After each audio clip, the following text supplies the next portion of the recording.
Attention please. Global stage మీద ముఖ్య పాత్రధారులు మారుతున్నారా? ఏకైక సూపర్ పవర్గా ఇన్నేళ్లు చక్రం తిప్పిన అమెరికా ప్రాభవానికి గ్రహణం పట్టిందా? డాలర్ బలిమిని అడ్డుపెట్టుకుని ఇప్పటి వరకు ఆడింది ఆటగా చలాయించుకున్న అమెరికా ఇక మీదట ఏం చేస్తుందన్నది ఆసక్తికరంగా మారింది. అమెరికాను ఖాతరు చేయకుండా దాని ఫర్మానాల పట్ల భయాలను ఆవలకు నెట్టి చైనా, రష్యాలతో పబ్లిక్గా జట్టు కట్టి ఇండియా శిరసెత్తి నిలుస్తుందని ఇటీవలి కాలం దాకా ఎవరి ఊహకు తట్టలేదు. ఇప్పుడు కళ్ల ముందు జిగేల్మనిపిస్తున్న దృశ్యం అదే. షాంఘై కోఆపరేషన్ ఆర్గనైజేషన్ SCO శిఖరాగ్ర సదస్సుకు చైనాలోని టియాన్జిన్ తాజాగా వేదికైంది. చైనా అధినేత షీ జిన్పింగ్కు 72 ఏళ్లు, రష్యా అధినాయకుడు వ్లాదిమిర్ పుతిన్కు 72 ఏళ్లే. వారిద్దరికన్నా నరేంద్ర మోదీ 2 ఏళ్లు పెద్ద. తిక్క మేళానికి సూటు బూటు తొడిగితే ఎలా ఉంటాడో తానేనని చూపించే డొనాల్డ్ ట్రంప్కు 79 సంవత్సరాల వయసు. వీరి మధ్య 4 స్తంభాలాట రసవత్తరంగా మారింది.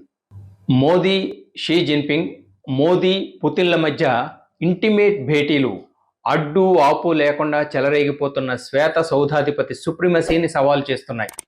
ప్రెసిడెంట్ ట్రంప్కు ఎదురొడ్డి నిలిచేదెవరన్న గడ్డు ప్రశ్నకు మోదీ, జిన్పింగ్, పుతిన్ల త్రయం గ్రూప్ ఫోటో తొడగొట్టి బదులిచ్చినట్లు యావత్ ప్రపంచానికి అర్థమవుతోంది. మారుతున్న సమీకరణలను బట్టి చైనాతో ఇండియా అమాంతం అంటకాగుతుందని, అమెరికాతో మన దౌత్య సంబంధాలు కోలుకోలేనంతగా దెబ్బతిన్నాయని హడావుడిగా తీర్మానించేసే వీల్లేదు. రష్యాతో భారత్ చెలిమి ఎన్నో దశాబ్దాల నాటిది. కాల పరీక్షకు అది నిలిచి గెలిచింది. చైనాతో ఇండియా విభేదాలు ఇప్పటికిప్పుడు సమసిపోతాయనే భ్రమలు ఎవరికీ అక్కర్లేదు. చైనా, ఇండియాల మధ్య సరిహద్దు తగాదా 70 ఏళ్లుగా రావణ కాష్టాన్ని తలపిస్తూ రగులుతూనే ఉంది. మరోవైపు ఇండియా మీద జ్ఞాతి ద్వేషంతో కాలు దువ్వుతూ విద్రోహ చర్యలకు పాల్పడే పాకిస్తాన్కు చైనా పెద్దన్నగా మసలడం మనకు చిరకాలంగా కంటగింపుగానే ఉంది. ఇలా ఉన్నా అవసరమైతే అమెరికా పైత్యం కుదర్చడానికి చైనా, రష్యాలతో కలిసి తానొక కోల్చలేని దుర్గంగా అవతరించగలనని ఇండియా ఢంకా బజాయిస్తోంది. షాంఘై సదస్సు చాటుతున్నదే. అమెరికాకు సవాలు రువ్వడానికి తాను చైనా ఎదుట సాగిలపడే పొరపాటు ఇండియా చేయదుగాక చెయ్యదు. ఇటీవల జూన్ నాటి SCO సమావేశంలో భారత ప్రతినిధిగా రక్షణ మంత్రి రాజ్నాథ్ సింగ్ పాల్గొన్నారు. నాటి సమావేశ సంయుక్త తీర్మానం ముసాయిదాలో పెహల్గాం పాశవిక దాడి ప్రస్తావన లేకపోవడం పట్ల ఇండియా అభ్యంతరం వ్యక్తపరిచింది. ఆ తీర్మానాన్ని ఇండియా ఎండార్స్ చేయలేదు, అంటే ఆమోదించలేదు. ఇప్పుడు అదే చైనా షాంఘై శిఖరాగ్రంలో పాక్ ఉగ్రవాదులు పెహల్గాం కిరాతకంలో పాల్గొనడాన్ని తీర్మానంలో ప్రస్తావించడానికి అంగీకరించాల్సి వచ్చింది. చైనా మెట్టు దిగితేనే చేరువ కావడానికి ఇండియా సమ్మతి తెలిపింది. అది లెక్క.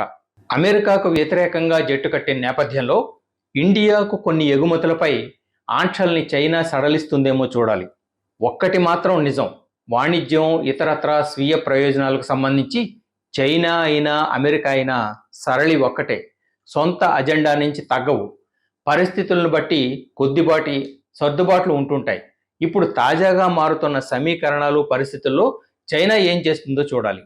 టారిఫ్ల బాదుడుతో ఇండియాను ఇట్టే దారికి తెచ్చుకోగలమన్న అహంకారానికి తూట్లు పడగా అమెరికా పాలిట తలతిరుగుడు గురుడు ఇప్పుడేం చేస్తాడో మరి. ఎవరేమనుకున్నా, ఏమని కలలు కన్నా భారత్ సార్వభౌమాధికార స్వతంత్ర దేశం. అమెరికా ఫర్మానాలకో మరేదన్నా దేశపు హుకుమునామాలకో తలగ్గాల్సిన అవసరం ఇండియాకు లేదు, ఉండదు. సరిహద్దు వివాద పరిష్కరణ కనుచూపు మేరలో లేనప్పటికీ వాణిజ్య సహకార బంధాల రూపేణా చేరువయ్యే అవకాశాలను, మార్గాలను అన్వేషించాలని ఇండియా, చైనా ఇప్పటికే ఒక అవగాహనకు వచ్చాయి. అటు ఉక్రెయిన్ యుద్ధ జ్వాలల నేపథ్యంలో అమెరికా, రష్యాల మధ్య సంబంధాలు మరింతగా తుప్పుపట్టాయి. ఈ ఈక్వేషన్స్ ఎప్పటికీ ఇలాగే ఉండిపోవు. సెక్యూరిటీ, జియోపాలిటిక్స్ అనేవి పాదరసం లాంటి అంశాలు, స్తబ్దంగా ఉండవు. ఇటు షాంఘై సహకార కూటమిలాగానే మరోవైపు క్వాడ్ ఆశలు, అంచనాలు పెంచుతోంది.